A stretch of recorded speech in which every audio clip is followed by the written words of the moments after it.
I opened my account balance on Christmas morning, $0. My stomach dropped as I refreshed the screen again and again.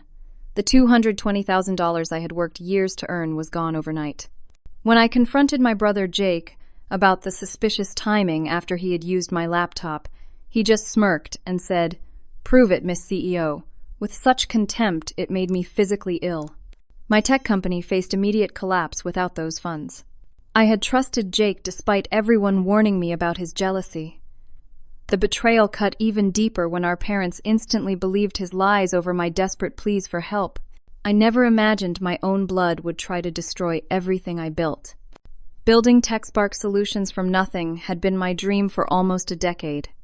I remember the day I registered the business name, sitting alone in my tiny studio apartment surrounded by empty coffee cups and business plans scribbled on notepads. Cybersecurity wasn't just a career choice for me, it was a calling.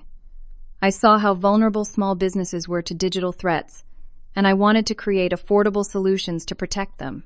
The first 2 years were brutal. I worked as a consultant during the day and built my company at night.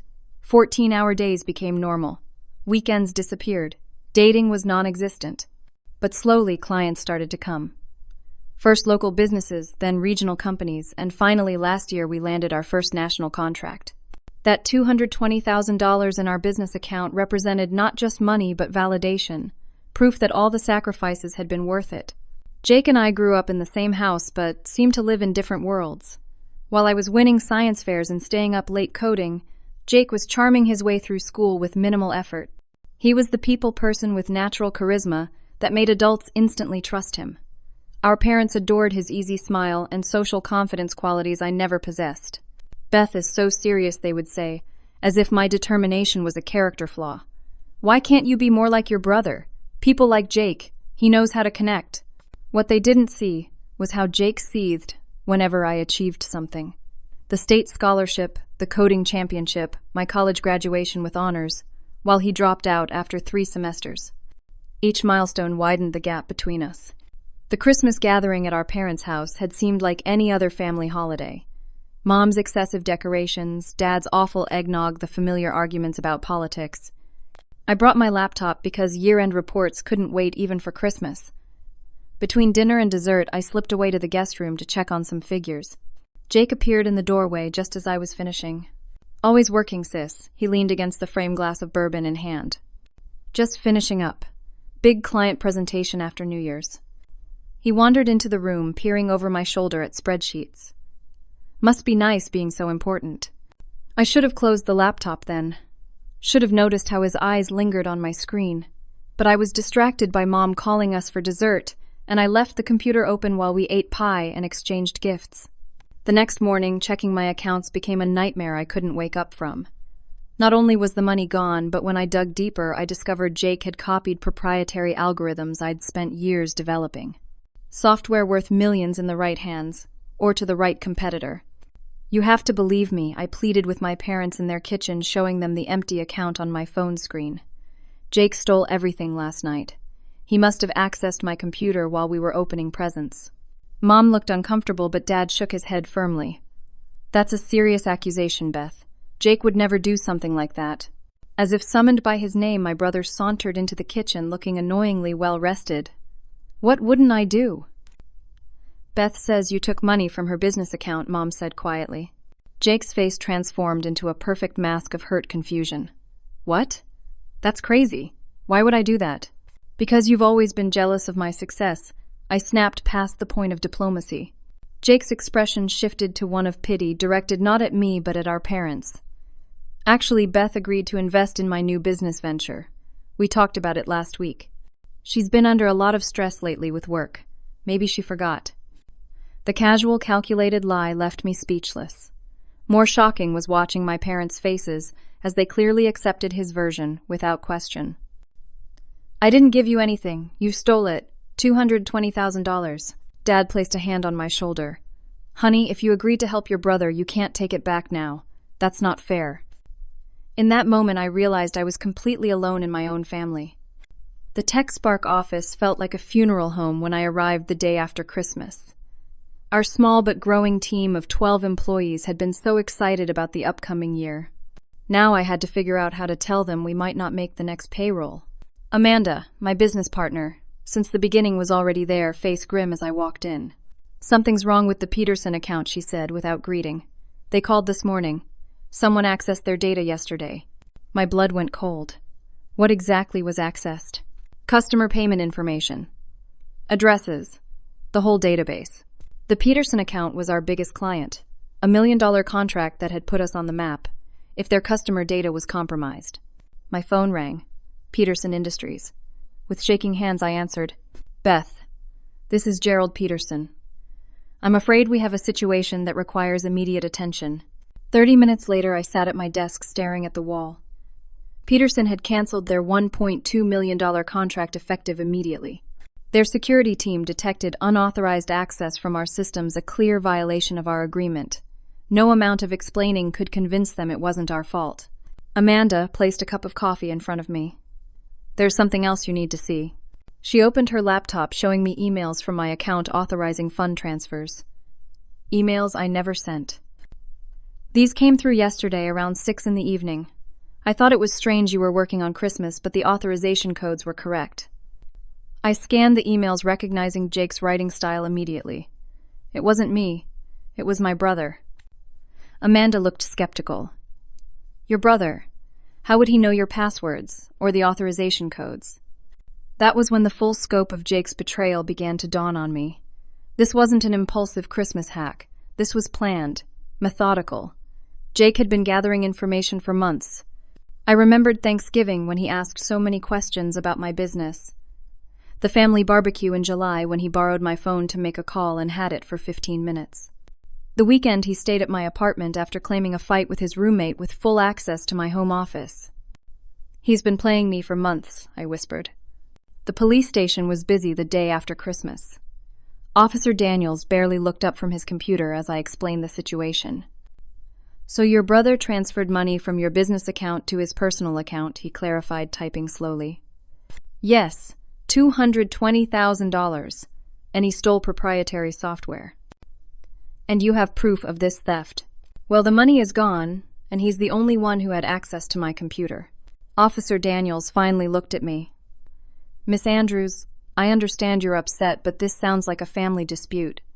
If your brother had access to your accounts, it's going to be hard to prove theft rather than authorized use. He didn't have authorized access. He hacked my computer. Do you have evidence of the hack security camera footage, witnesses who saw him using your computer without permission? I didn't. All I had was an empty bank account and a business on the brink of collapse. My lawyer Patrick wasn't much more encouraging when I called him from the car. Without clear evidence of unauthorized access, it's your word against his. And if your parents are supporting his version, they believe him because he's a better liar than I am. The burden of proof is on you, Beth. And family financial disputes are messy. Judges hate them. That evening, scrolling through social media made me physically sick. Jake had posted photos of a brand new car, an expensive watch, all with captions about investing in myself and finally getting what I deserve. He was flaunting my money publicly, knowing I could do nothing about it. By the end of the week, word had spread through the industry. Another client called to postpone their project. 2 employees asked for meetings to discuss their future with the company. Suppliers wanted payment up front rather than on our usual terms. Without immediate action, TechSpark would be bankrupt within 30 days. Everything I had built would disappear because my own brother couldn't stand to see me succeed. You need someone who understands both the technical and personal sides of this, Darren said, sipping his coffee across from me at the diner we'd chosen for its distance from my usual haunts. Lucky for you, I'm both a computer guy and a good judge of character. Darren Williams had been a family friend for years, working in network security and occasionally consulting for startups. He'd always been friendly to me, offering career advice and seeming genuinely supportive of my business ventures. If anyone could help me track Jake's digital footprints, it would be him. The money trail is the easiest to follow, he continued. Wire transfers leave records, but proving it was Jake and not you who initiated them will be trickier. I have some ideas about that, I said, pulling out my notebook. Jake made mistakes. He used phrases in those emails that I would never use, and the timing doesn't make sense for my normal work patterns. Darren nodded, but something in his expression gave me pause. A slight narrowing of the eyes. That's good, but courts don't convict on writing style. You need something concrete.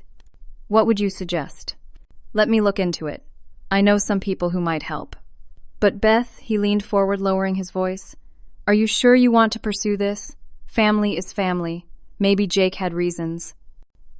Reasons to steal my life's work, to potentially destroy my company. He shrugged. I'm just saying sometimes in families things aren't black and white.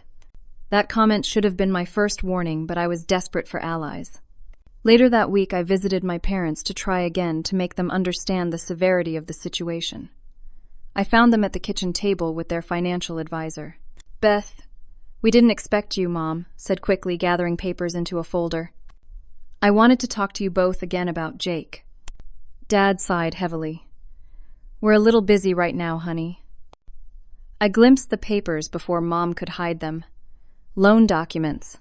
Are you taking out a loan? They exchanged glances before Dad answered.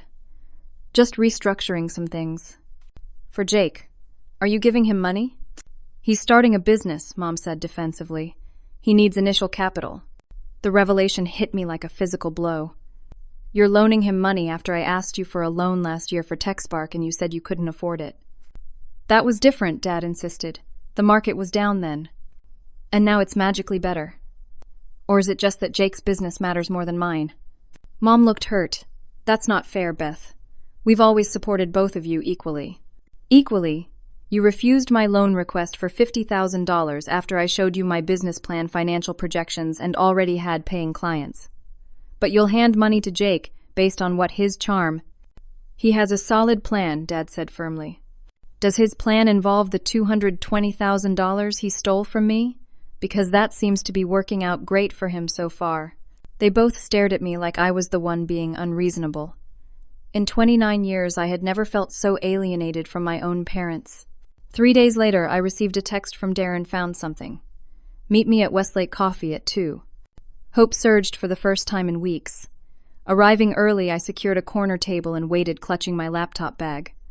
When Darren arrived, his expression was grim. I traced the access to your accounts, he said without preamble. It's complicated. The person used sophisticated methods to hide their tracks. But it was Jake, right? You can prove it. Darren hesitated. That's the thing. The digital trail points to someone with much more technical expertise than Jake has ever shown. He could have hired someone. Or Darren said carefully there could be another explanation. Like what? Beth, is there anyone at your company who might have access and motive?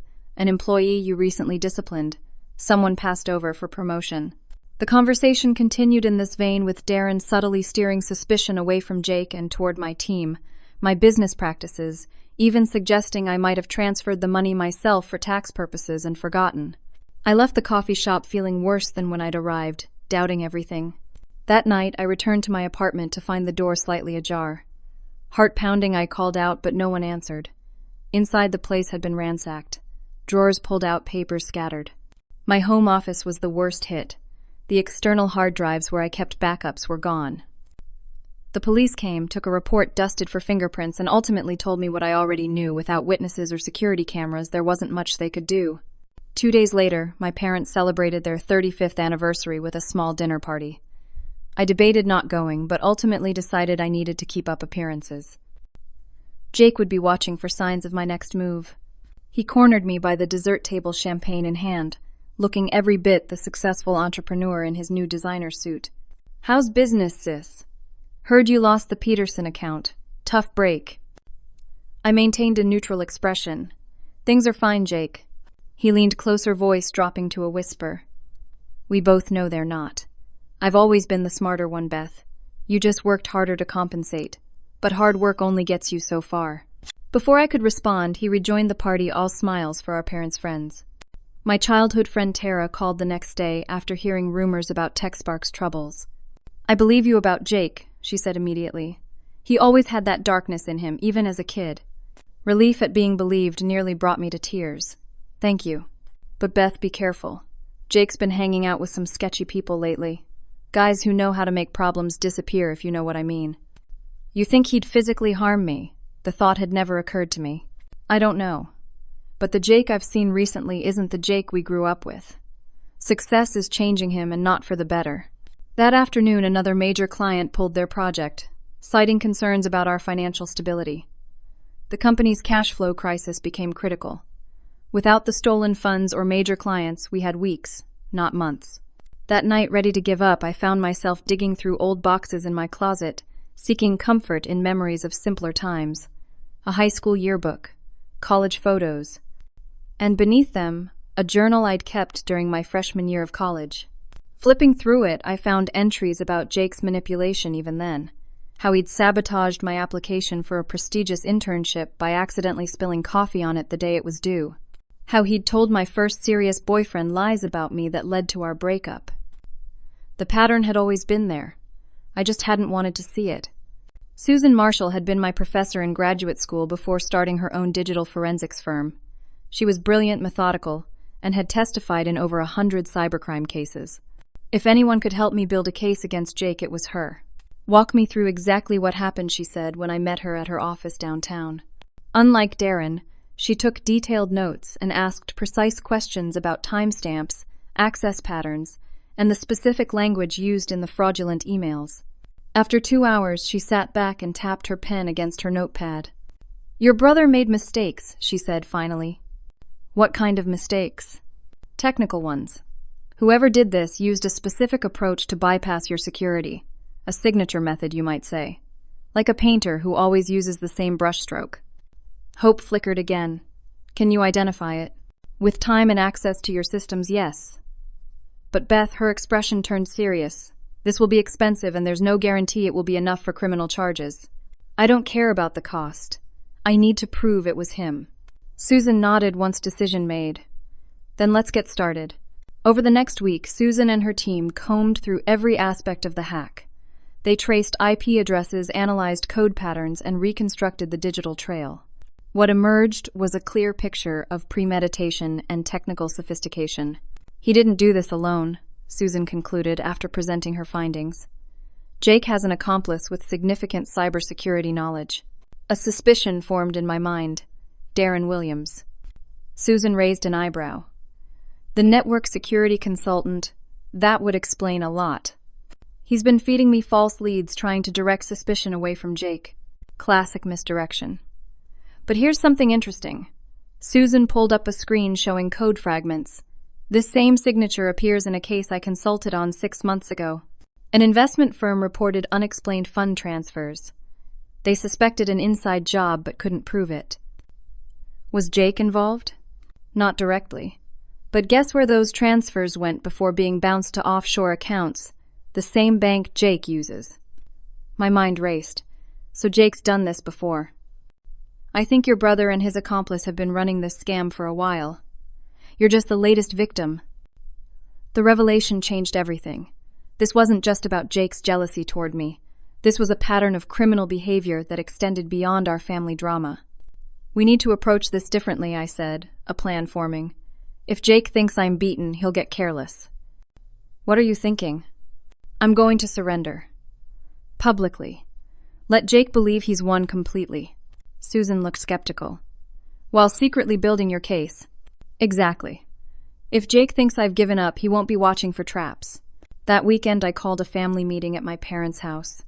Jake arrived looking confident, dressed in expensive clothes bought with my money. "I've made a decision," I announced to my family, forcing my voice to sound defeated. "I'm closing TechSpark. The financial losses are too great to recover from." Jake couldn't quite hide his satisfaction. Mom looked distressed. "Are you sure, honey? Maybe we could help somehow." "It's too late," I said, avoiding looking at Jake. "I'm moving to Seattle, starting over." "That's probably for the best," Jake said smoothly. "Fresh start and all that." Dad patted my hand awkwardly. "You'll bounce back, Beth. You always do." As I drove away, I called Susan. They bought it. Jake completely believes I'm giving up. Good. Now we set the trap. Back at the office, I gathered my small remaining team. Most had already started looking for new jobs, but a core group remained loyal despite the uncertainty. Among them was Melissa, our client services manager, visibly pregnant with her first child. "How far along are you?" I asked during a coffee break. 6 months, she smiled, hand on her belly. The timing isn't great with everything happening here. Will you be covered for health care if... I couldn't finish the sentence. Her smile faded. My husband's between jobs right now. We were counting on my insurance for the delivery. In that moment, this fight became about more than just me or my company. It was about Melissa's baby, about the team who had trusted me with their careers, about every client who relied on our services to protect their businesses. Through industry connections, I arranged a meeting with Special Agent Taylor from the FBI's Cybercrime Division. I brought Susan's preliminary findings and my own documentation. This is compelling, Agent Taylor admitted after reviewing the materials. But we need more to move forward with federal charges. Banking fraud across state lines would fall under our jurisdiction, but we need irrefutable evidence. What if I could get you that evidence? Would you be willing to wait while I build the case? Agent Taylor studied me for a long moment. How long are we talking about? 2 weeks. 3 at most. I can give you that. But Miss Andrews, be careful. If your brother really is running a sophisticated fraud operation, he won't appreciate anyone digging into his business. I understand the risks. Do you? Because people who steal this kind of money don't typically draw the line at nonviolent crimes. I thought of Tara's warning about Jake's new friends. I'll be careful. With the FBI cautiously on board, I implemented the next phase of my plan, digital traps, designed to catch Jake in the act if he attempted another hack. My apartment became command central for what Susan jokingly called Operation Brother Takedown. We installed monitoring software on my devices that would track and record any unauthorized access attempts. I created dummy files with enticing names like emergency fund access and investor contact lists that would actually trace anyone who opened them. The key is making Jake believe there's still something worth stealing, Susan explained as we set up the digital equivalent of tripwires throughout my systems. I drafted emails to myself about a potential angel investor willing to save the company with an emergency cash infusion. Emails I knew Jake would see if he was still monitoring my accounts. Meanwhile, I reached out to my cousin Jordan, who worked in banking security at First National. We hadn't spoken much since a family disagreement years ago, but he responded immediately to my request for help. Jake came to me 6 months ago asking about fund transfer security protocols. Jordan confirmed when we met for lunch. I thought he was just interested in my work. He was researching how to beat the system, I said. I can help you trace the money. Some of it might still be recoverable if he hasn't moved it all offshore yet. With Jordan's assistance, we began mapping the path the stolen funds had taken. Some had been transferred to personal accounts Jake used for everyday expenses. Some had been converted to cryptocurrency. But a significant portion had gone into an investment account with unusual withdrawal restrictions. This is interesting, Jordan said, pointing to transaction records. This account requires in-person verification for major withdrawals. Jake can't access this money remotely. It was the first real leverage I'd found. About $70,000 of my money sitting in an account Jake couldn't easily empty from afar. While tracing the money, I made a disturbing discovery. Recent transfers from my parents' accounts to Jake's business venture weren't small loans as I had assumed. They had remortgaged their home and liquidated retirement accounts to invest in whatever scheme Jake was running. He's taken everything I told Susan in horror. Their retirement, their home equity, nearly $400,000. Your parents are victims too, even if they don't realize it yet. I tried warning them during Sunday dinner, approaching the subject carefully. I'm concerned about the amount you've invested with, Jake, I began. Have you seen a business plan? Financial projections? He's shown us everything, Dad said defensively. It's a real estate development with guaranteed returns. There's no such thing as guaranteed returns, Dad. Have you verified any of this independently? Mom looked uncomfortable. Jake has always been good with investments. Based on what evidence, his entire adult life has been a series of abandoned projects and jobs he quit when they became difficult. That's not fair, Beth, Dad said sharply. Just because your business is failing doesn't mean your brother's will. My business is failing because Jake stole $220,000 from it. The argument escalated until I left in frustration, no closer to convincing them than before. The stress began taking a physical toll. Insomnia became my constant companion. Migraines struck without warning. During a particularly tense meeting with remaining investors, my vision blurred and I nearly fainted. The doctor was blunt. Your blood pressure is dangerously high. This level of stress can cause permanent damage. I can't stop now, I told her. Too much is at stake. Then find a way to manage it, or you won't be around to see how this ends. I took her advice seriously, adding brief meditation breaks to my schedule and forcing myself to sleep at least 6 hours nightly. The company might be in crisis, but killing myself wouldn't solve anything. 2 weeks into our operation, the FBI became more actively involved.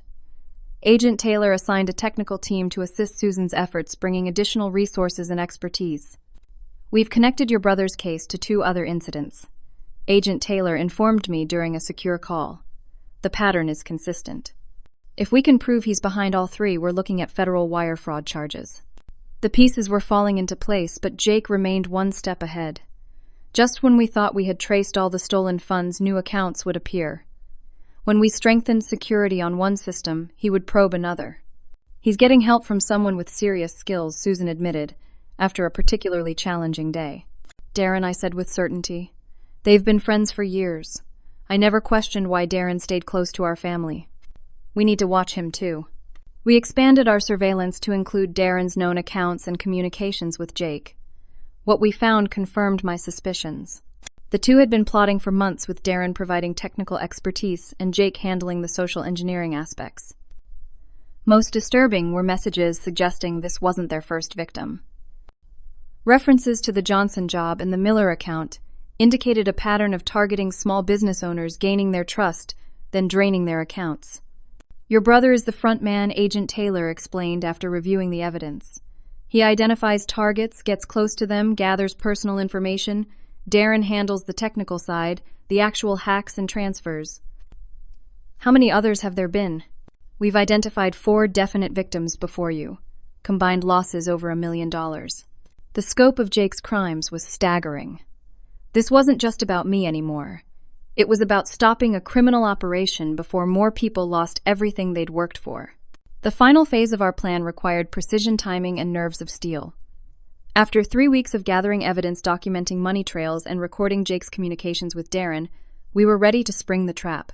Remember, Susan cautioned as we reviewed the plan one last time, Jake only needs to slip up once. One clear connection between him and the unauthorized access to your accounts. I had created the perfect bait emails about an emergency investment of $500,000 coming through the next day, requiring my digital signature on documents that would be accessible through my home computer that evening. Our parents had invited the family for dinner, a perfect opportunity to ensure Jake would be distracted while attempting to access my accounts remotely. I arrived early, laptop in hand, explaining I needed to finish some work before dinner. Still working even though you're closing the business? Jake asked, watching me set up at the dining room table. Final paperwork, I said vaguely. Loose ends. I left the laptop open when Mom called me to help in the kitchen, feeling Jake's eyes on my back as I walked away. Through a carefully positioned mirror, I saw him approach the computer, finger hovering over the touchpad.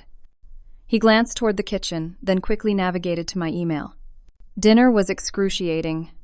Jake was in high spirits, talking about his new business venture, the property he was considering purchasing, his plans for expansion. Our parents beamed with pride while I pushed food around my plate. My phone vibrated with a text from Susan. He took the bait, accessing documents now. Excuse me, I said, standing abruptly. I need to make a call. In the privacy of the guest room, I connected with Susan and the FBI team monitoring the hack in real time. We've got him, Susan confirmed. He's using Darren's methods, but from his personal device. The digital signature is unmistakable. What about Darren? He's connected to, guiding Jake through a secure messaging app. We're capturing everything. I returned to the table, maintaining my facade of defeat while excitement coursed through me. The trap had worked perfectly. The next step was confrontation. We chose my parents' house again, knowing Jake had been staying with them while his new condo was being renovated. Another lie we discovered. I arrived with Susan and Jordan, explaining they were helping me with final business arrangements. Jake's confident smile faltered slightly at the sight of unfamiliar faces, but he quickly recovered. Beth's colleagues, he said, smoothly extending his hand. Nice of you to support her during this transition. Oh, we're not just colleagues, Susan replied pleasantly. I'm also a digital forensics expert specializing in financial crimes. Jake's smile froze. Interesting field. Very. You'd be surprised what people leave behind when they think they've covered their tracks. Mom brought coffee while Dad made uncomfortable small talk. I waited until everyone was settled before beginning. I wanted you all here because I've discovered something important about what happened to TechSpark's funds. Jake shifted in his seat. Beth, we've been through this. Maybe it's time to move on. I have evidence, Jake. Concrete, irrefutable evidence of exactly how the money was taken and where it went. What kind of evidence? Dad asked, looking confused. I nodded to Susan, who opened her laptop and turned it toward my parents. This is a digital trail showing unauthorized access to Beth's accounts on Christmas Day.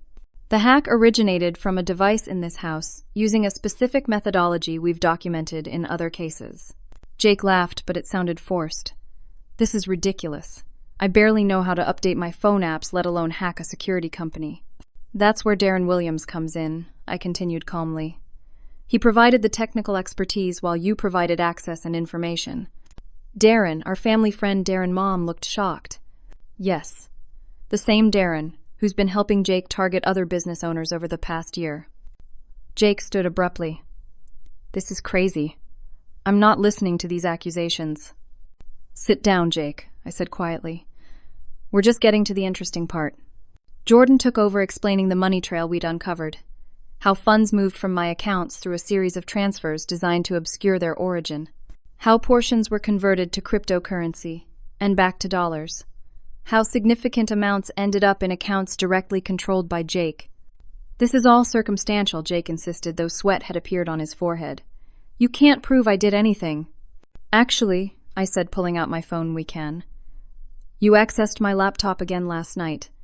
Every keystroke, every file opened, every command executed was recorded, including your conversations with Darren about how to bypass my security. The color drained from Jake's face.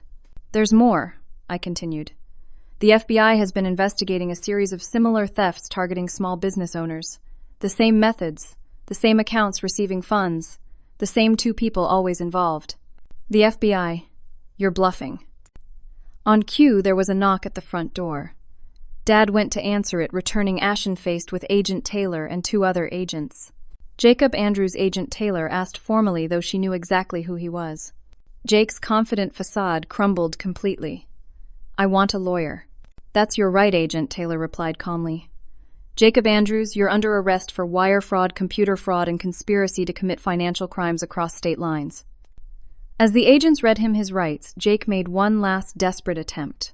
This is Beth's fault. She's framing me because her business failed. She transferred that money herself.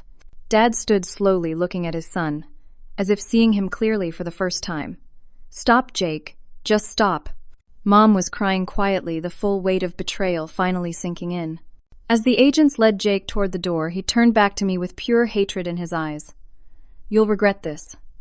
You have no idea who you're messing with. Actually, I do, I replied steadily.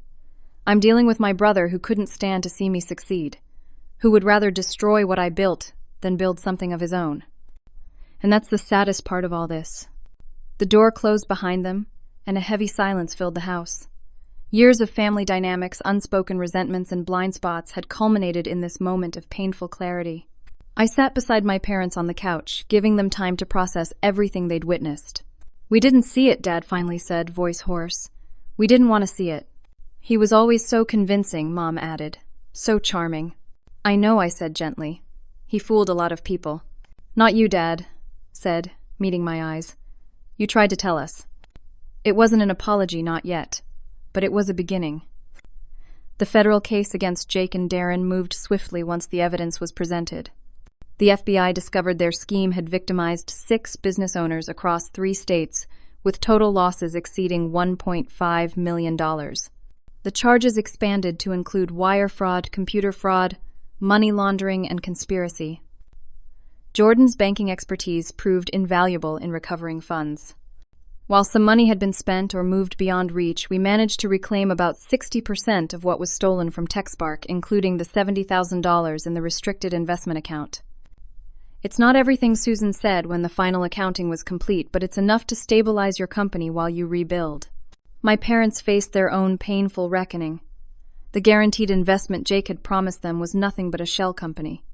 Their retirement savings were gone, and their home was now heavily mortgaged. At 65, they were looking at working another decade to recover. We should have listened to you, Mom said, when I visited them after Jake's arraignment. She looked older, the stress etching new lines around her eyes. We always thought Jake just needed more support, more chances. He was our son, Dad added, as if that explained everything. In a way, it did. I made a decision that surprised even me. I want to help you recover what you lost. Dad shook his head firmly. Absolutely not. We made this mess. I'm not suggesting I cover everything. But I can help restructure the mortgage. Set up a repayment plan that won't leave you working until you're 80. It wasn't forgiveness, not completely. That would take time. But it was a step toward healing the family Jake had tried so hard to destroy. TechSpark's resurrection began with an unexpected phone call from the Department of Homeland Security. They had been following the case and were impressed by how we had documented and countered the cyber attack. We have a pilot program for small business cybersecurity, the director explained. Your company's experience makes you uniquely qualified to contribute. The contract they offered wasn't just financial salvation. It was validation of everything we had built. With government backing, we developed new security protocols specifically designed to protect small businesses from the type of attack we had experienced. Former clients began returning as news of Jake's arrest spread, and it became clear TechSpark had been a victim, not negligent. Peterson Industries tentatively reached out about reinstating their contract with enhanced security measures. Your personal experience with this type of attack gives you insight. Others don't have. Gerald Peterson acknowledged during our meeting. Sometimes surviving a crisis makes you stronger than those who've never been tested. 6 months after Jake's arrest, I visited him in the federal detention center where he awaited sentencing. I wasn't sure why I went. Closure, perhaps. Or maybe some need to understand what had driven him to such extremes. The brother who sat across from me looked different. The designer clothes and cocky smile were gone, replaced by a standard-issue jumpsuit and wary eyes. Come to gloat? He asked as I took my seat. No, I came to ask why. He stared at the table between us. It started small. Darren showed me how easy it was to access accounts if you had the right information. The first time was just a test to see if we could do it. And then it worked. And it kept working. People make it so easy, Beth. They use the same passwords. They leave their devices unattended. They trust people they shouldn't. People like family, I said quietly. Something flickered across his face. Shame, possibly. I told myself you could afford it, that your business was successful enough to absorb the loss. You knew that wasn't true. You saw our financial statements. You knew exactly how much damage you would cause. He was silent for a long moment. I was jealous, he finally admitted, voice barely audible. Everything always came so easily to you. Nothing came easily, Jake. I worked 80-hour weeks for years. I sacrificed everything to build that company. But you had the talent, the brains. I was just... He trailed off. The charming one. The people person. You could have built something legitimate with those skills. He looked up, and for a brief moment I saw genuine regret in his eyes. It's too late now. For some things, yes. But you can still choose how to move forward from here. I left without promises of regular visits or ongoing support. Some bridges couldn't be rebuilt, but I walked away feeling lighter, the corrosive anger finally beginning to fade. Back at TechSpark, we implemented our hard-won knowledge into new security systems, designed specifically for small businesses. The human factor protocol accounted for the reality that most security breaches involve trust and personal relationships, not just technical vulnerabilities. In an unexpected development, I established a scholarship for women in cybersecurity. The Resilience Fund supported students who demonstrated grit and determination in the face of obstacles. It was my way of transforming pain into purpose, creating opportunity from adversity. Family healing came slower but steadily. Weekly dinners with my parents became a time for honest conversations about the past and hopes for the future. They attended therapy, working through the complex emotions of having one child victimize another while they unknowingly enabled it. We always thought we were treating you both equally, Mom confessed during one particularly raw conversation. But we held you to a higher standard while making excuses for Jake. Because I seemed stronger, I suggested. Because you never demanded attention the way he did, Dad corrected. The squeaky wheel gets the grease, as they say. We failed you both in different ways. A year after that devastating Christmas morning discovery, I stood at a podium at the National Cybersecurity Conference preparing to give the keynote address. Looking out at the audience of industry professionals, I saw Susan in the front row giving me an encouraging thumbs up. My journey into cybersecurity began with a love of solving puzzles I started, but it was transformed by experiencing firsthand what our clients fear most, a breach of trust that threatens everything you've built. I shared our story not as a victim, but as a case study in resilience and adaptation, how personal betrayal had ultimately led to stronger systems, how the human element remains both the greatest vulnerability and the greatest asset in security. Trust but verify, I concluded. Care deeply about your people while building systems that protect them from human nature. And remember that security isn't just about technology, it's about understanding the complex motivations that drive human behavior. The standing ovation wasn't what moved me most. It was the knowledge that we had not just survived, but emerged stronger. TechSpark now employed 28 people, including Melissa, who had returned from maternity leave with her healthy baby girl. Our client list had doubled, and our security protocols were being adopted industry-wide. Some losses can't be fully recovered. The innocence of trusting family implicitly. The certainty that those who should love you most would never harm you. But from those losses came wisdom that could not have been gained any other way. In the end, Jake's attempt to destroy me had forced me to build something stronger than I had before. Not just a more secure company, but a more secure sense of self. One that didn't depend on family validation or external approval. One that recognized my own resilience as my greatest asset. Trust remains a calculated risk. I still believe in giving people chances to earn it. But now those chances come with boundaries and verification. Not from cynicism, but from wisdom. Not from fear, but from self-respect. Have you ever faced betrayal from someone you thought you could trust completely? How did you rebuild afterward? I'd love to hear your stories in the comments below. Remember that sharing our experiences helps others feel less alone in their struggles. If this story resonated with you, please consider subscribing to our channel for more real-life journeys of overcoming adversity. Your likes and shares help us reach others who might need to hear that survival is possible even after the deepest betrayals. Thank you for listening to my story. May you find the strength to trust wisely and the courage to rebuild when that trust is broken. Until next time, remember that your greatest setbacks often lead to your most meaningful comebacks.